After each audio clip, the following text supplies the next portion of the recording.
All right, I want to welcome you to another panel conversation that we're hosting with Pastor Church Resources in the Christian Reformed Church. Our panel today is looking at the topic of grief and how that relates to pastors and their congregations. With us today, we have Dr. Danjuma Gibson. He's professor of pastoral care at Calvin Theological Seminary. He also has a private psychotherapy practice in Grand Rapids, Michigan. Before coming to Calvin Seminary, he was a pastor of a church in Chicago and a commercial banker.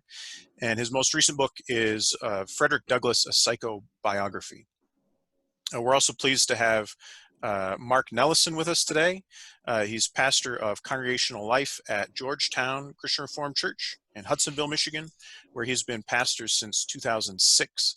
He also serves as a regional pastor, which in our polity is basically like a pastor to pastors in his West Michigan classes. And I'm going to jump right in. So I invited you guys here because between COVID and now Black Lives Matter, there is, from what I can see, a huge amount of widespread disappointment, loss, and grief that is right up on the surface in our society. And I think in response, many pastors are tempted right now to be their community's kind of resident problem solver. We're going to figure out solutions. We're going to adapt old programs. We're going to invent new ones. We're going to preach this really timely sermon series, right? We're going to do the things that pastors do. And I invited you both here today because I had a sense that there is a danger in jumping too quickly to problem-solving mode, and that there's an intermediate step related to grief work that I wanted you to speak to. And so my question is, what is the danger to a pastor, to his or her church and community? Like, what's the danger in skipping grief work and jumping to problem solving? And I want to start with you, Dr. Gibson. Sure. Thank you again to you both for having me on and joining in this conversation. What's the danger to skipping grief work? You simply don't heal. You end up with malignant forms of blocked mourning, and it manifests itself in various ways, not only individuals, but organizations. Churches have personalities. They form over generations, over time. And similar to an individual that does everything they can do to, if you'll allow me to say, not feel the pain.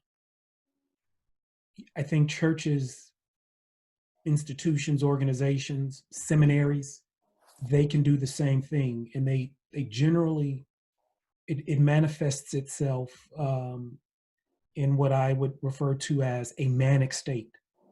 And so, because in a depressive state, you run the risk of feeling the pain you're trying to avoid.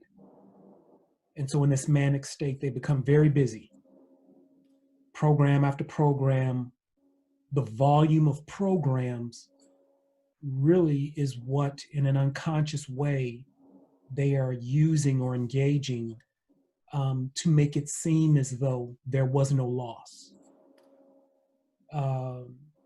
And you simply can't be well. But more than that, if you follow through with the grief process, both psychologically, and also, religiously, theologically, how you want to look at it. Sometimes I'll tell my students, grief is sort of the preservative that keeps us human in the face of loss. And so in our short time here, I would just say, when you circumvent the grief process, when you deny the pain, you foreclose on an opportunity to learn how to love better, how to be a better human being. it's really just you engage in this sort of commercialized understanding or consumerist understanding of spirituality and religiosity. So yeah, in a nutshell, you truncate the possibilities that can come from lament and grief work. Dr. Nelesen, you want to add anything to that? It was so good. My fear with pastors is that when we do not process our grief, my experience has been that we pastors go into a place of denial, or we try and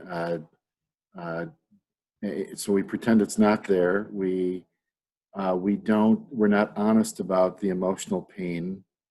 We are not, we bear false witness to the truth that's alive in our community and alive in us that we try and suppress. Yeah. And that denies some of the fullness of life that we're called to. I think another response to it is that we try and defy that, and we don't recognize the weightiness of it, and so we try and overcome it.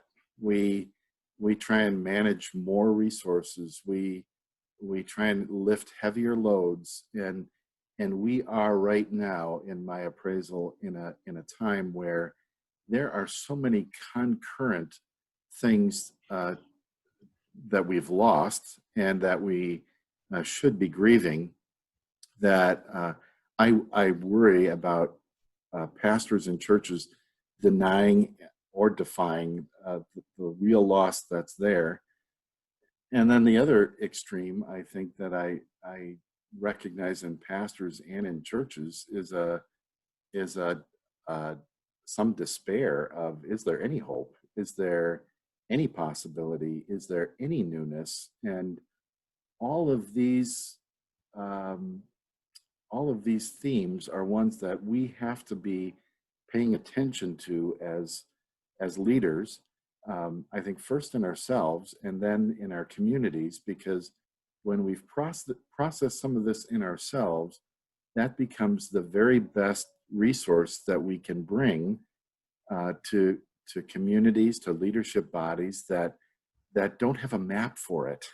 So the call for calm and reflective and intentional leaders is higher than ever as we navigate this accumulation of pent up or unexpressed pain that doesn't know where to go. And I think more than ever, I think good leadership is about trying to slow things down a little bit and take time to absorb and to reflect and to not pull out last year's calendar or last year's liturgy and try and redo it. Because in the end, that may sap us from more opportunity and energy, and like Dr. Gibson spoke to, a growth and learning opportunity that's essential. What's a model for this? Every sporting event I know about that I can think of speeds up when things get more intense, except baseball. When baseball gets more and more intense, everything slows down. The pitcher steps off the mound. Somebody steps out of the batter's box. The pitching coach comes out to the mound. I think we need to find ways of doing a little bit of that amidst the fervor and the roar of the crowd. Boy, I'm just so glad you brought baseball into this conversation. I didn't see that coming, but I find that so helpful. Yeah. One of the things I can imagine a pastor coming back to you two saying is, hey, nobody in my community has endured police misconduct in the last year. Nobody in my community has been hospitalized with COVID. I don't know what losses you're talking about.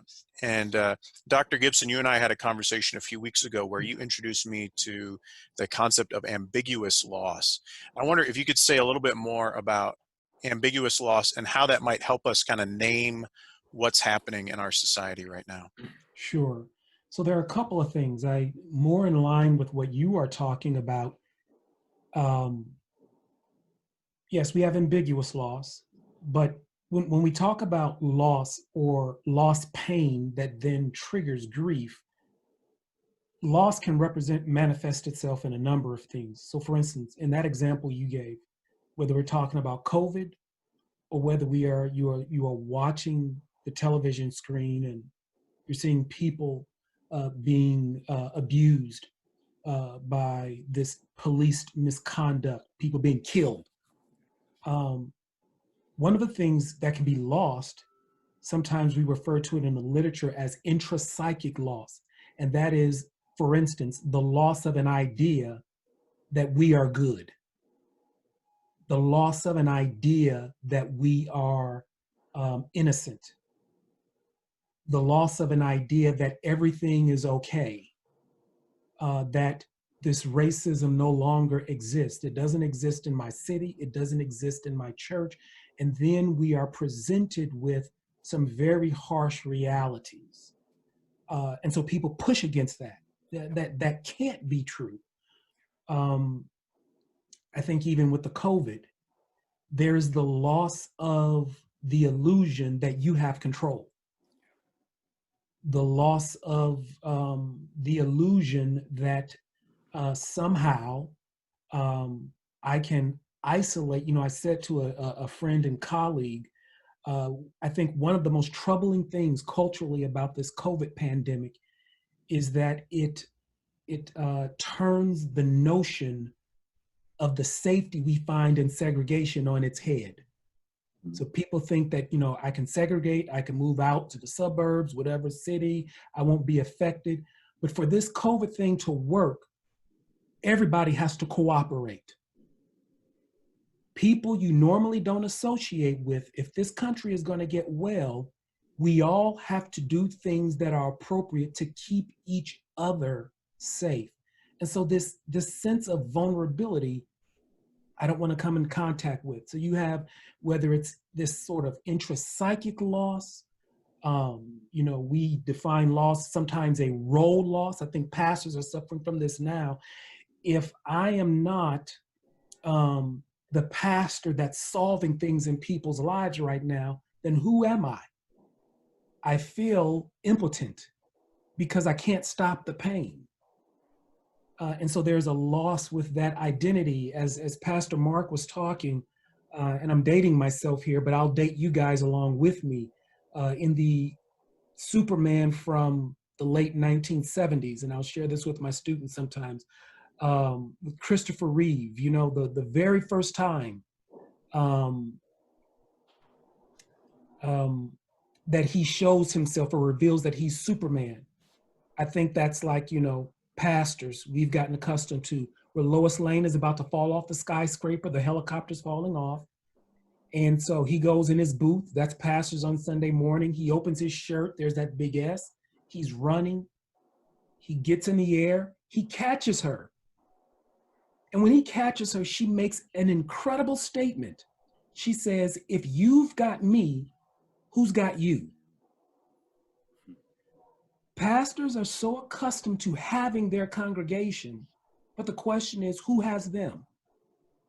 So even when we talk about what leadership looks like, it's not in this season. Leadership is not who has the best idea, who has the best video production.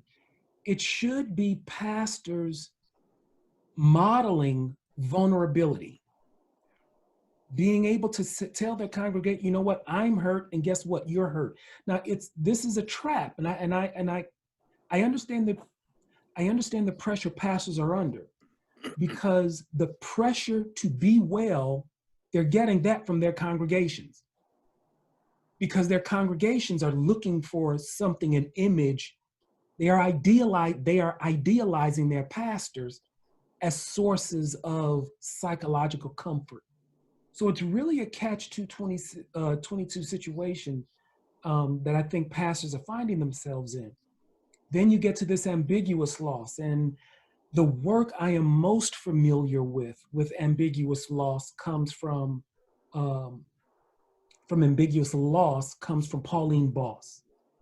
And it's this notion, she talks about it really well in terms of, for example, dementia, where you have two types. It's ambiguous loss is where the loss is ambiguous. I'm risking defining a word by, using the word. And it's where, for instance, you either have psychological presence, but a physical loss, or you have the physical presence, but the psychological loss.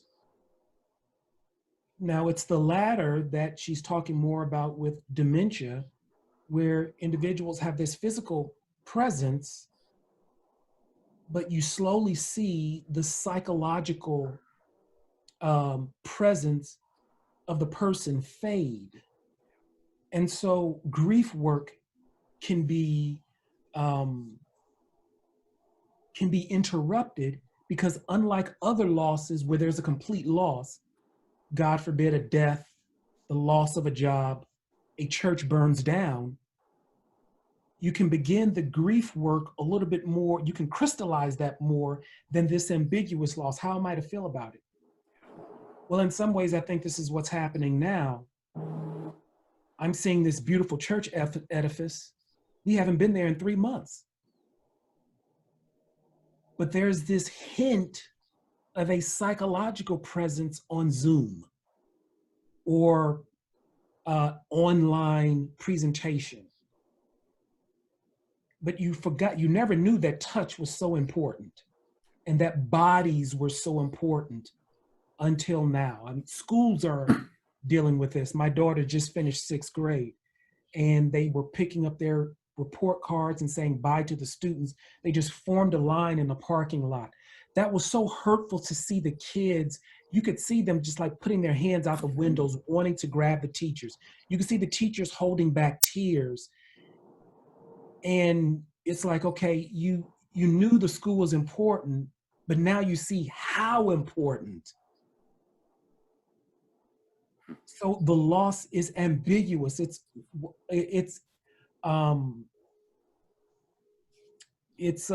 like a fog. You can't grasp it. You can't really crystallize it. And Paul, but then she goes on in her work. She uses other examples as well, cultural events, things of that nature, to talk about this kind of loss. And I think it can be applicable in our situation today. Yeah, thank you. I find that so helpful. Even just what you're providing is a more nuanced view of the losses and then how those can precipitate grief.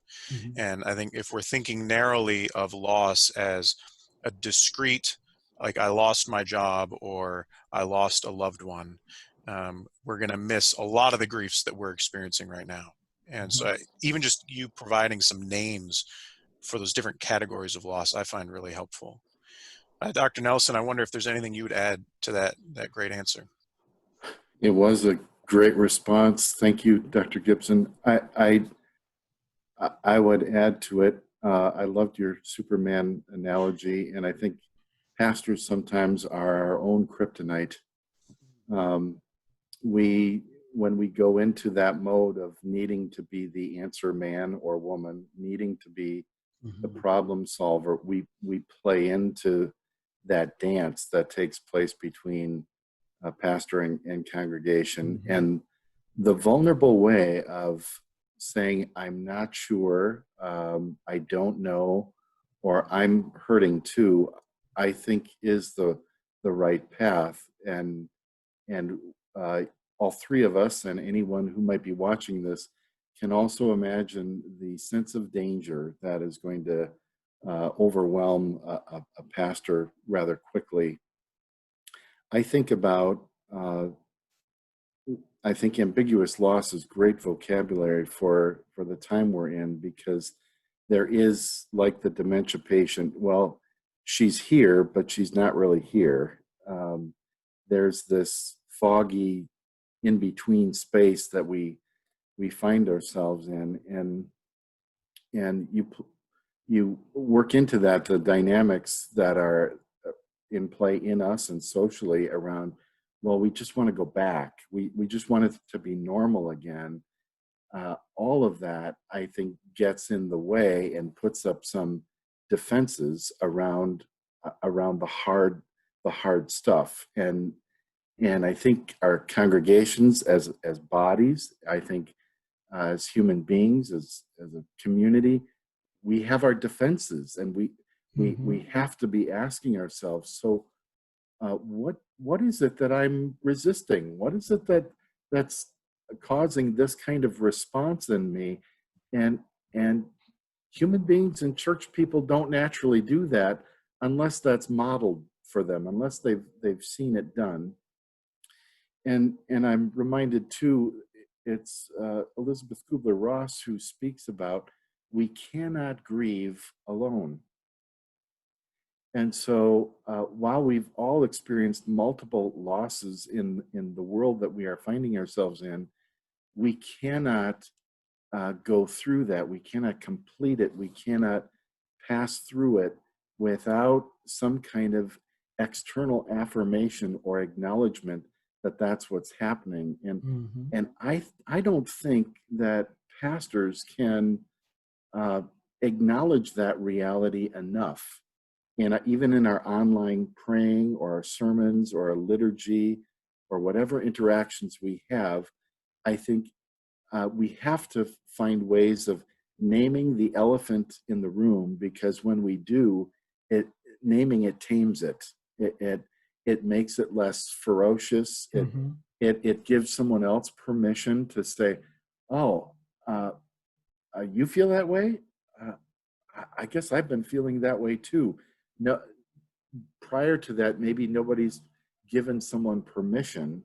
And that's where pastors and other leaders, I think, have a profound role to model the way a little bit. And short of that, there's going to be a lot of disenfranchised grief. There's going to be a lot of grief that just goes underneath, subterranean, and just like when you and I, none of us would do this, but just like when you and I bury that 55-gallon of toxic waste in our backyard, it may not show up in 6 months, but 2 years from now, the grass is going to be dead and the water tastes funny. And I think human beings work that way too.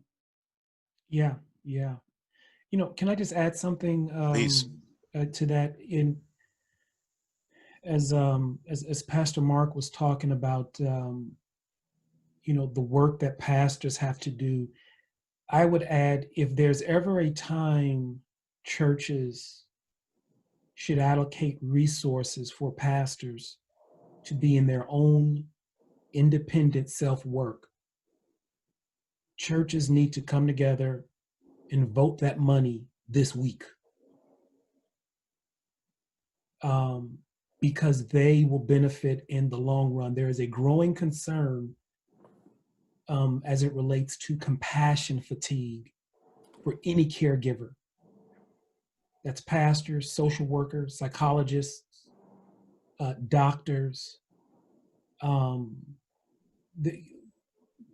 I differentiate the two, burnout and compassion fatigue. But they both set in when the pastor himself has not been able to engage the realities of their own pain, their own fears. And I had another point, but I forgot. So yeah. Well, and what Dr. Gibson's speaking to, I think, is it takes one to know one. Mm-hmm. We don't know what we don't know, and I think when and I'm not faulting my seminary, don't hear it that way, but when I came out of seminary, we held high, know your stuff, know your stuff. And it was only later through CPE and personal therapy that the greatest resource I had was knowing my stuff. And when I know my stuff, my junk, my gifts, as well as my shadow side, when I know that and I'm familiar with it, and I befriend my ghosts and I engage that becomes such a powerful resource for not only modeling but teaching and preaching and praying, and that gives the congregation glimpses of a reality outside of their current horizon, and I think that's not going to happen through technique or a really cool idea at another church, or as Dr. Gibson said, the best kind of video presentation. It's going to come in an experience of incarnation in the pastor, Mm-hmm. and that may be one of the most powerful ways of communal transformation, in my view. Mm-hmm. Boy, I'm finding this so helpful. I'm mindful of the time. And Dr. Gibson, I just wanted to give you a chance if you had a last word to share with us. Again, the audience here is pastors, ministry leaders who we think maybe are not tending to the grief work. What might you leave them with? Wow, there's so much we could leave them with. It's funny. I'm teaching a grief course and trauma course this summer at the seminary. The crossover with what's going on in our society, I don't think it could have been more timely. But there's this notion of, I hear this whether in church or other institutions, but what about living in the past, or when is it time to move on? And generally, that question is asked when people observe the presence of pain. There is some pain from losses that will be with individuals the rest of their life, and that's okay. I think if we are talking theologically, we have to continue to work. We need to develop a traumatological understanding of the resurrection, a traumatological understanding of the passion. The presence of wounds and the presence of pain is not an indication that one is living in the past. And I think that is in a very maladaptive way what churches and institutions strive for. Let's erase the symptoms.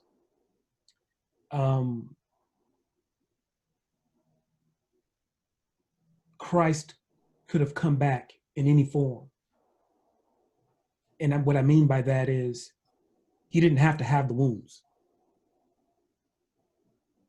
Even to prove himself to one of his followers, he said, if you want to touch it, you can go ahead and touch it. And so you see that even in this beauty, we have to allow room for the grotesque and the unthinkable. And the presence of pain is not a contradiction to joy. Grief is not a contradiction of joy. In point of fact, I believe grief and lament is a particular manifestation of joy and what it means to have joy. But in terms of living in the past, it's not acknowledging the grief.